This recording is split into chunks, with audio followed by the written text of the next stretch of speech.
We certainly appreciate you guys checking into the 2021 yield survey results. This is, of course, for the Allendale nationwide yield survey, and this is a annual yield survey. In this case, 32 years in existence, and we certainly hope to provide a little more in-depth understanding of what's going on in the nation's yields right now, as far as corn and soybeans, and also give a little bit of other interesting data we can point to with this yield survey as well.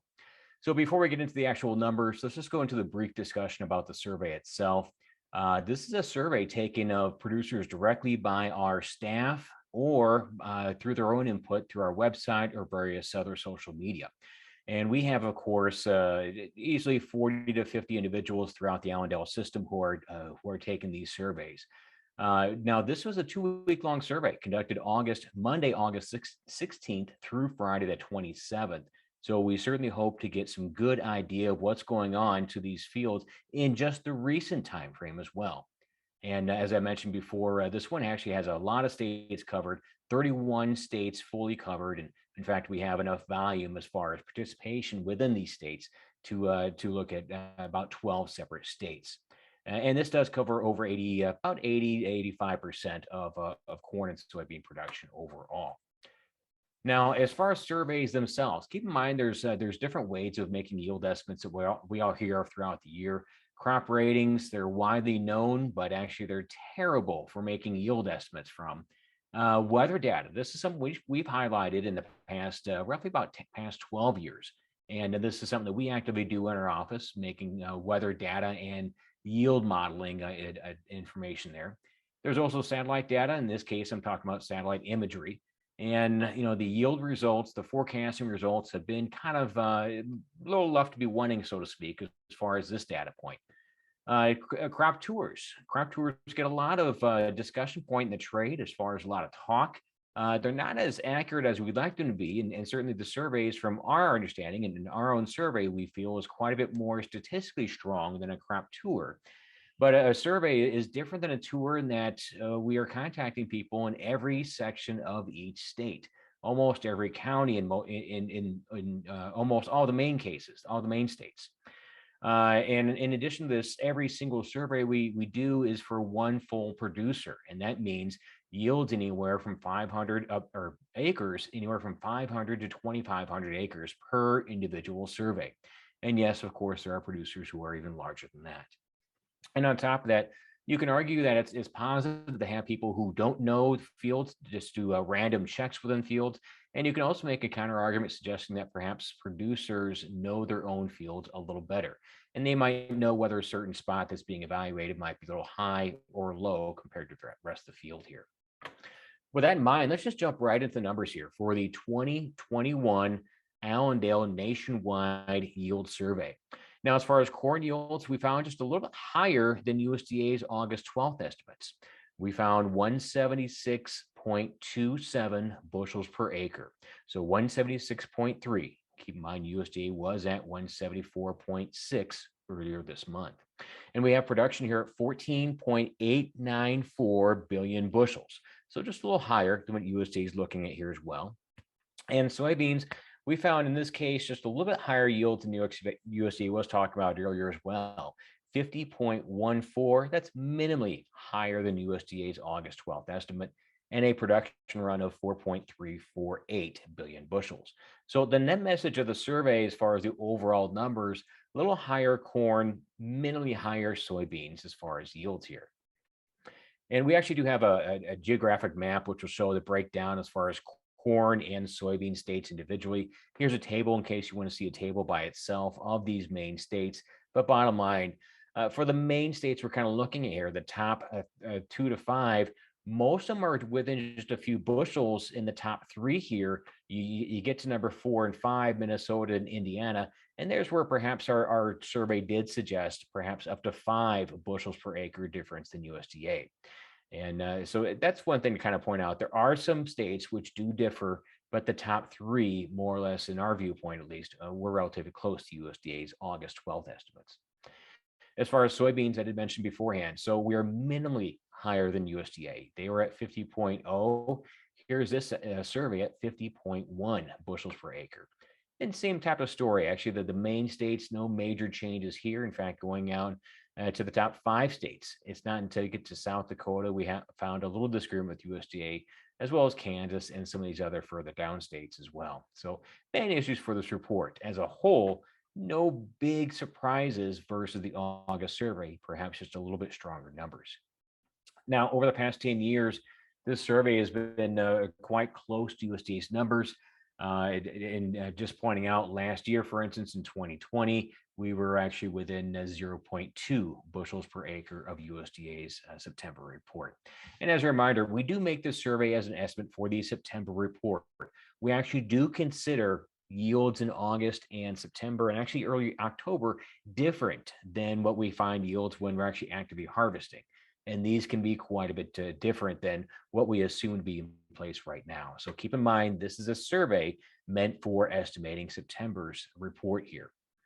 Now, as far as overall numbers, as far as how this survey is compared with USDA's September report, it's actually quite close. In fact, it's 1.7 bushels per acre, averaging in the past 10 years under USDA. And in fact, there's a strong consistency of finding numbers just a little under what USDA will tell us in September. But overall, 1.7 bushels per acre within the past 10-year average, and that tightens up to 1.4 bushels an acre if you take out 2012. And keep in mind, a lot of these numbers are within 1 bushel. So keep in mind, this the survey, especially on corn, has a chance of being quite accurate. Corn yields, as far as state by state numbers, here's what a lot of people have been looking at or wondering about. For the Eastern Corn Belt states, for the 5 shown here, only one, in this case, Illinois, found smaller than USDA corn yields. And for the Western Corn Belt states, most of them were higher.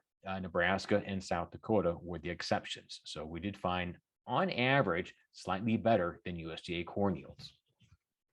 Now, as far as USDA's history, don't keep in mind, it's number one, what our survey said, number two, what USDA will say in September, and separately, what USDA will say in January. Now, over the past 20 years, there's actually not a specific pattern to the September WASDE reports for yields.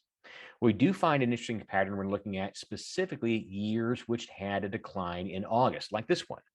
And these specific years actually do have kind of consistent pattern here. And the problem with this pattern is it's quite often lower numbers, quite often higher numbers after August. So of the 8 years, which also had declines in August, we actually have in this case 2 of them. In fact, 2 of those years were unchanged or lower. All 6 were higher. So the tendency in years of lower August yield years is for higher yields once the combines roll. We'll see if that happens this time around. Soybeans, in this case, we mentioned with this 50.14 bushel per acre number. Now, with soybeans, as you would expect during this time during the growing season, there is a little bit more movement in these numbers versus the September USDA estimate. But keep in mind, last year itself, for 2020, we're actually right on the USDA estimate here in September. And numbers are quite accurate here as far as the 10-year average within, it's usually 1.3 bushels per acre is what the 10-year average is. So overall, quite good numbers here, especially for what's a survey taken in August, which is still a yield moving time of year.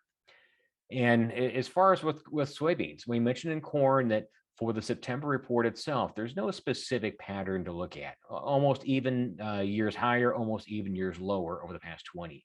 What is interesting is going to the January report, though. Just like corn, we have just a few years of lower numbers on this August report. And just like corn, there's a consistent discussion point of higher yields after the August and October reports are over. So in other words, just like corn, there's a tendency of higher yields once the combines roll. And as far as soybeans, the same type of story as far as a state-by-state breakdown as far as what this chart looks at. Now, keep in mind for the Eastern Corn Belt for soybeans, 2 of these states were slightly lower, Illinois and Indiana. And as far as the others, we're looking here at South Dakota, Nebraska, Minnesota, Iowa. So here we actually have 4 good states with lower bean yields on the Western Corn Belt side. So just pointing out that to speak of here. As far as the other discussions on the report. So, as far as the overall survey, not a big surprise for the yield numbers. Let's kind of look at some of the other questions we ask in the survey, and that's about marketing. How are producers doing with old crop and new crop sales at this point? And as far as old crop corn, as told by this lighter purple bar here, the 99% complete number, of course, producers have almost all old crop moved out. What I find interesting is they do have a bit of new crop procured compared with history. So the 35% of their new crop supply, in their viewpoint, has been hedged or sold in some way. As far as soybean sales, same type of story. As you would expect this time of year, we're pretty much done with the old crop. On the new crop side, though, just like last year, there's an active marketing going on. 31% of the new crop has been hedged or sold in some way. So that's actually pretty aggressive compared with historical standards, which are generally actually 15 to 20 in most cases. And as far as the wheat discussion, well, high prices are attracting some sales here as well. 50% of this current crop wheat we have right now, which is currently wrapping up for the harvest, this current crop wheat is actually pretty heavily sold. Higher prices or many other reasons certainly getting producers' interest here to speak of as far as this number here. But overall, for the yield survey, so overall, USDA is going from 174.6 bushels per acre on their numbers. For corn, we're saying in this case 176.3. For soybeans, USDA in the August report had, in this case, 50.0 bushels per acre. We're at 50.1.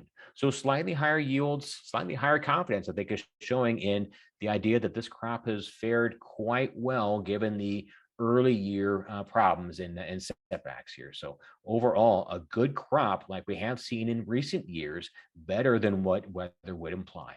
Any questions with these numbers, give Allendale a call, 1-800-262-7538, or take a look at us online, allendale-inc.com. This is Rich Nelson, Chief Strategist with Allendale. I thank you very much for your time. Hope you have a great day.